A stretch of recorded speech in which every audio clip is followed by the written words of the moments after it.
Pay attention to the ones who go quiet around you. Not the ones who are cold to everyone.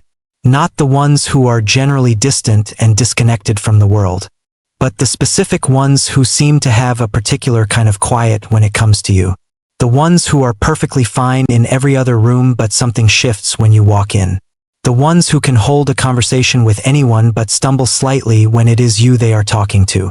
The ones who seem to notice everything about you but pretend they noticed nothing.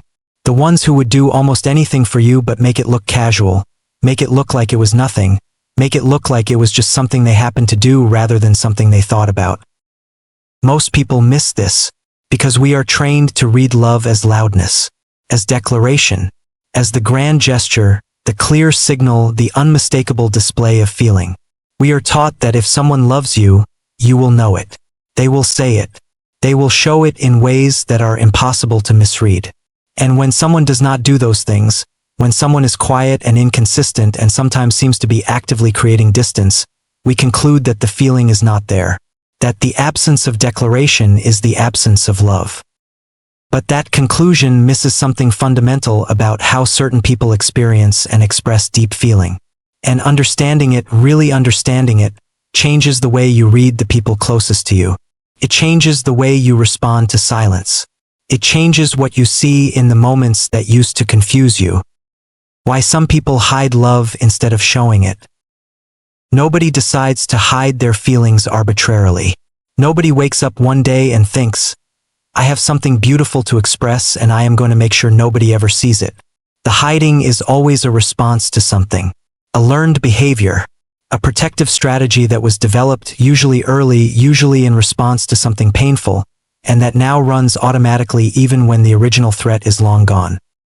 Some people grew up in environments where expressing emotion was not safe, where vulnerability was met with ridicule or dismissal or punishment, where showing that you cared about something meant giving someone else the ability to hurt you with it. And so they learned to keep it in, to appear unbothered, to show strength through silence and independence through distance, even when everything inside them was anything but silent and distant. Some people have been hurt badly by love before. They opened up completely to someone, gave them everything, made themselves fully visible, and were left holding the ruins of something they thought was permanent. And the lesson their heart took from that experience, even if their mind knows it is not entirely accurate, is that loving openly is dangerous. That the more someone can see how much you care, the more power they have to destroy you. And so the love goes underground. It does not disappear. It just stops being visible. Some people are simply wired for internalization.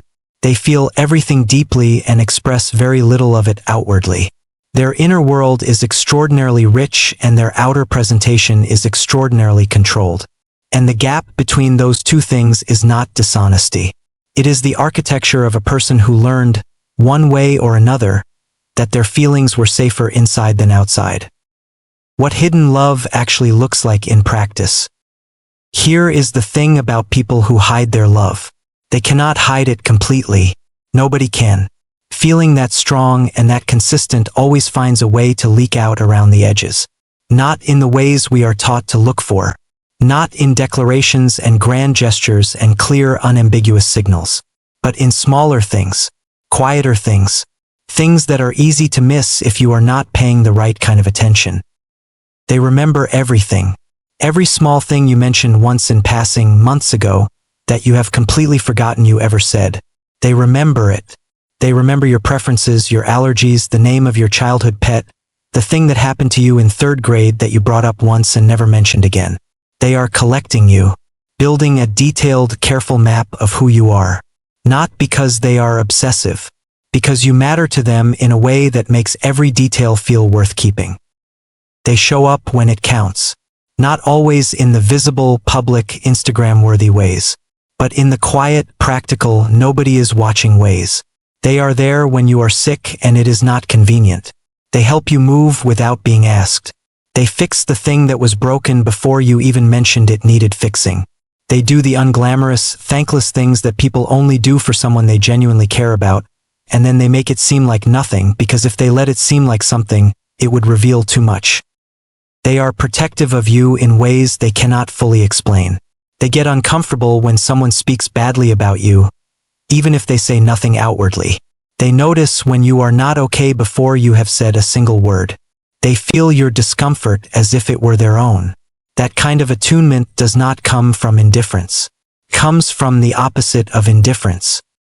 They create distance right at the moment when closeness peaks. This one is the most confusing behavior and also the most telling.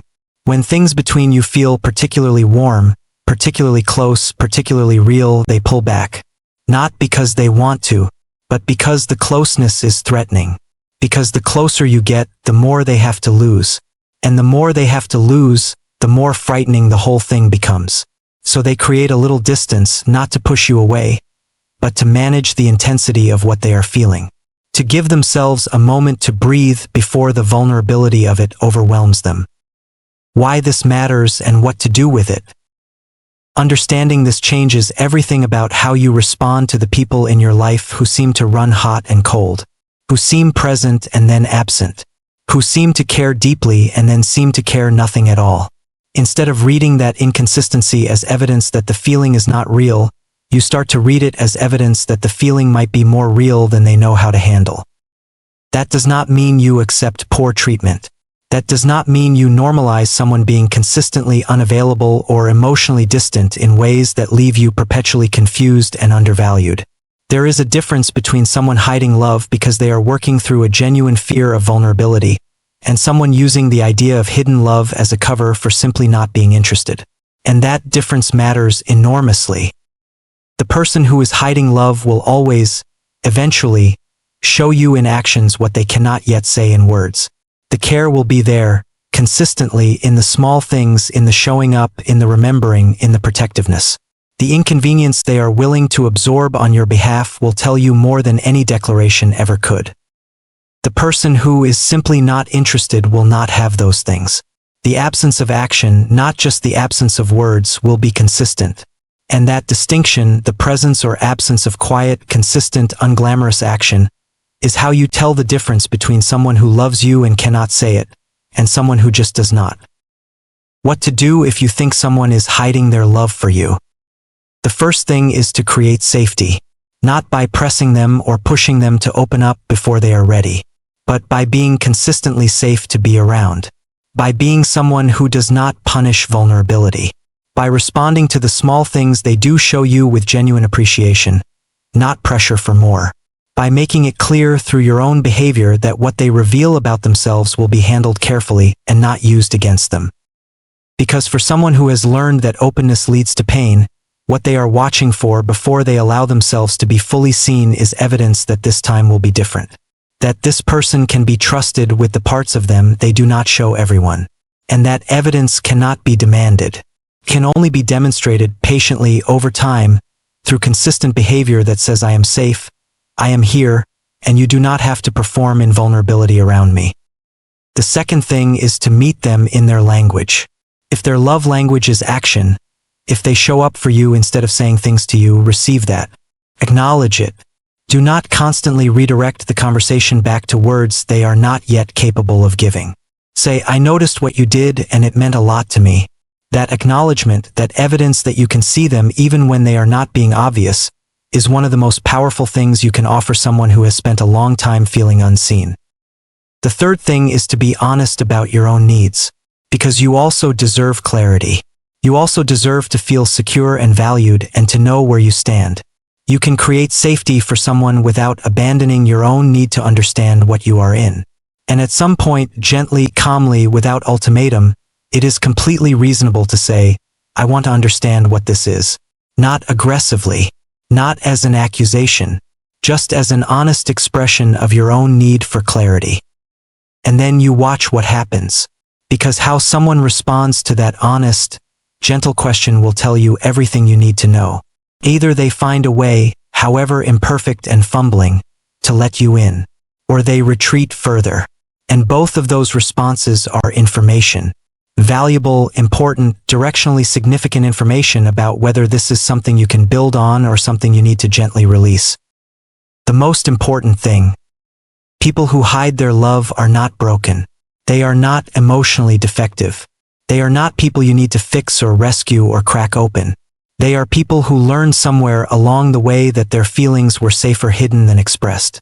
And what they need more than anything is not someone who forces them into the open. It is someone who makes the open feel safe enough to choose voluntarily. If you are that person for them, and they are willing to do the work of moving toward you even when it terrifies them, what you build together will be extraordinarily real. Because it was never cheap for them. Every step toward you cost them something. And the things that cost something are the things that are genuinely meant. Pay attention to the quiet ones. The ones who go still when you walk in. The ones who remember everything. The ones who show up when it counts and make it look like nothing. They are often the ones feeling the most. They just have not found the words yet, or the courage, or a person safe enough to say it to. Maybe that person is you. I run on subscribers, not batteries. If this gave you something real, that button costs you nothing and it means everything.